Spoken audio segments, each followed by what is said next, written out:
Hello. Today we're going to start a new chapter, which is the first law of thermodynamics. The first law of thermodynamics is about the conservation of energy. And if energy is conserved in total, it still can be transferred between one system to another. And so if one system is going to lose energy, the surrounding is going to gain energy. And so before we can start to talk about conservation of energy, we first need to well define the system and also how we're going to account for the energy transfers.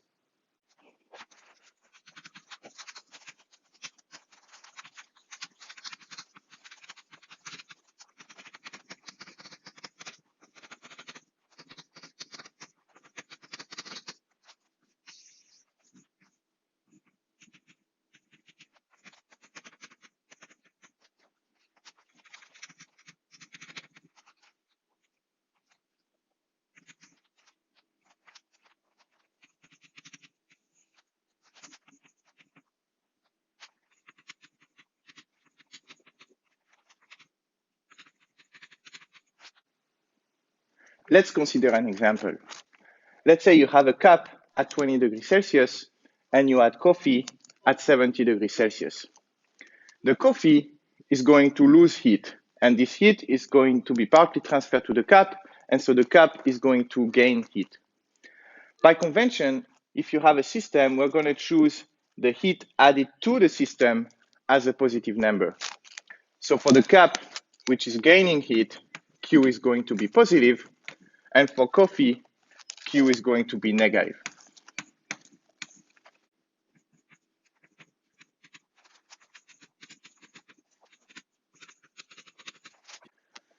Sometimes the system can do work on the outside, and by convention, we're going to choose the work done by the system as a positive number. Let's look at an example. Let's say that you have a block that is sliding on a surface. The surface is going to exert some friction forces on the block. The friction forces are opposite to the displacement, so the work done on the block is negative, which means that the work done by the block is positive. So if your system is the block, the work done by the block is going to be positive.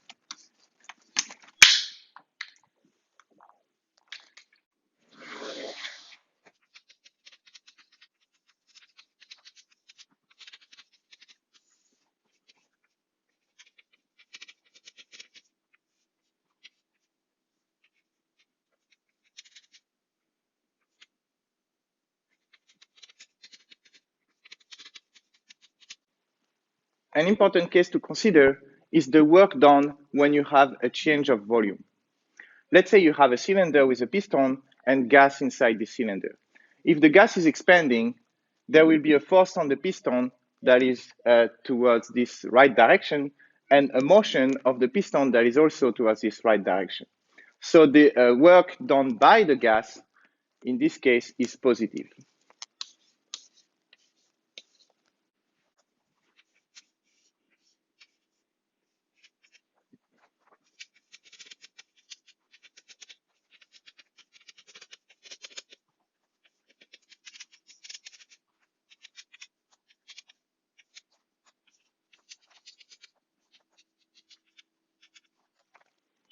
Now let's say that the piston is not moving.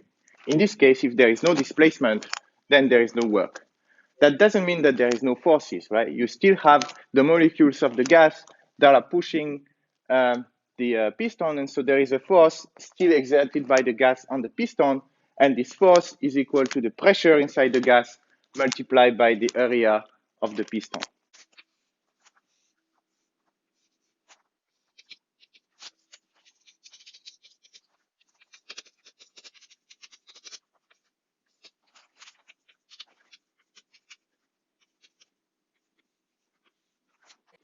Now let's say that my piston is moving by a quantity dx.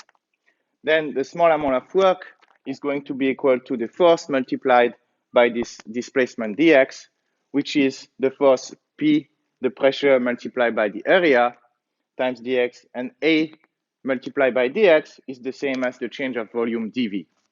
So the small work is going to be equal to P dV. And if I want to get the total work along a total displacement, I can integrate this, the integral between volume 1 and volume 2 of P dV. So remember this result. The work done during a volume change is the integral between the initial volume and the final volume of P dV.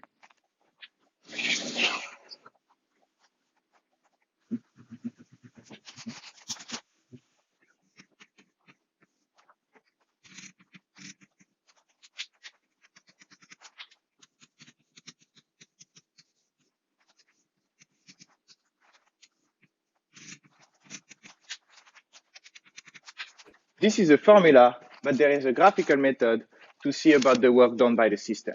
Let's say that you can represent the state of the system on a pressure versus volume diagram like this. And let's say your system is increasing volume and at the same time decreasing pressure. So the work done between volume V1 and V2, V1 here and V2 here during an expansion is going to be represented by the integral below this curve, so the red region on this graphic. So in this case, the work done by the system, by the gas, is positive. Now let's say that instead of an expansion, it's a compression. So the volume decreases and the pressure increases. In this case, V1 is on this side and V2 is on this side. The area remains the same, except that now the work done by the system is negative, right?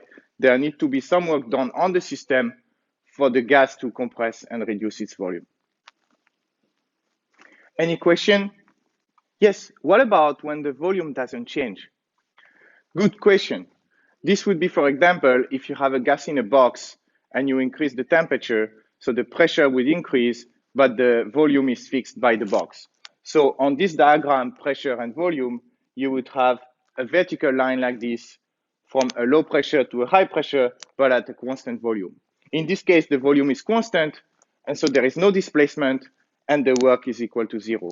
Indeed, the area below this curve is equal to 0.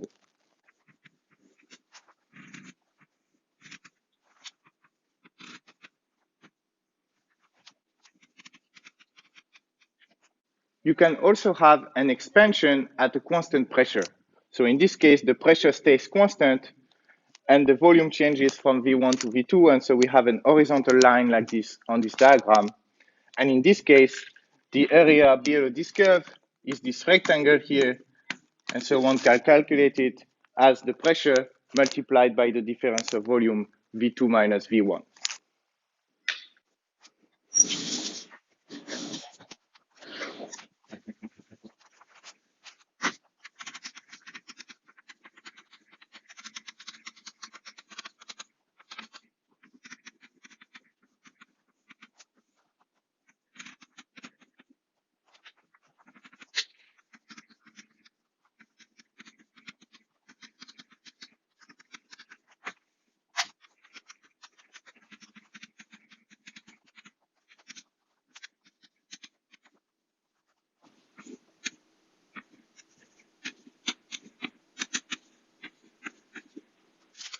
Now let's do an example where we have to use this formula, the case of an ideal gas during an isothermal expansion. So in this case, the temperature doesn't change, and we have the pressure of an ideal gas given by nRT over V. So on a diagram, pressure versus volume, this would look like this 1 over V curve here. And the expansion between V1 and V2 would give a work done by the gas, that is the area below this curve. So how do we calculate this? Well, we apply the formula, the integral between volume 1 and volume 2 of P dV. We can replace P by nRT over V. This is gas law. And then since nRT are constant, this is isothermal, constant temperature, so we can take them out of the integral, and we have nRT, the integral of dV over V. Now, a primitive of dV over V would be the log function, and so we have nRT log of V2 over V1. And since this is a isothermal expansion, T is constant, and so I also have P1 V1 is equal to P2 V2. And so I can replace V2 over V1 by P1 over P2, and so I have also nRT log of P1 over P2. So if you're given the two volume and the temperature, you can calculate the work this way. If you're given the pressure, initial and final, you can calculate the work using this formula here.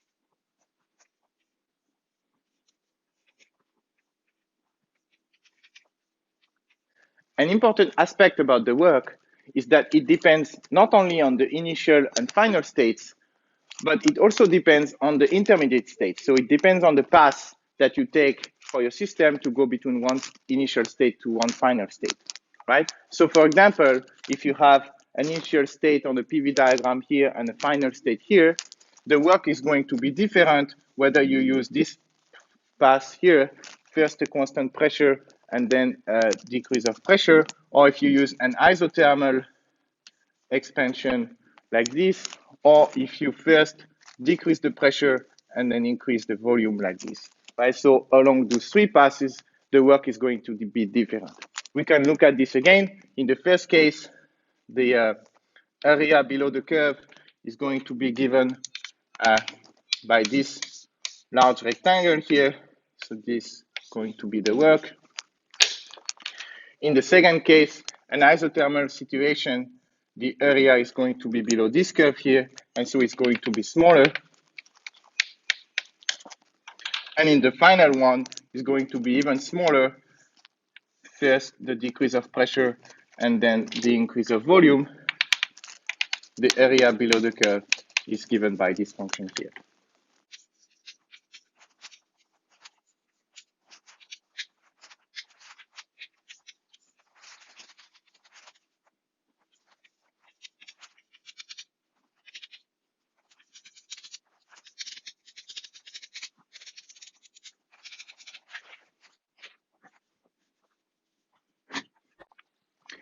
And again, if we do the transformation in reverse, first we decrease the volume and then increase the pressure. In this case, it's a contraction, and the work is going to be given by the opposite of the area below this curve, right? So the work is minus the area. And so finally, if one does a cycle from an initial state, increase the volume, then decrease the pressure, and then decrease the volume, and then increase the pressure, one does a cycle like this. In this case, the work is going to be the area inside this cycle. And so you see that the work is non-zero, even if the initial and final state after the cycle are the same. All right, I hope this is clear for everyone. Let's try a practice question.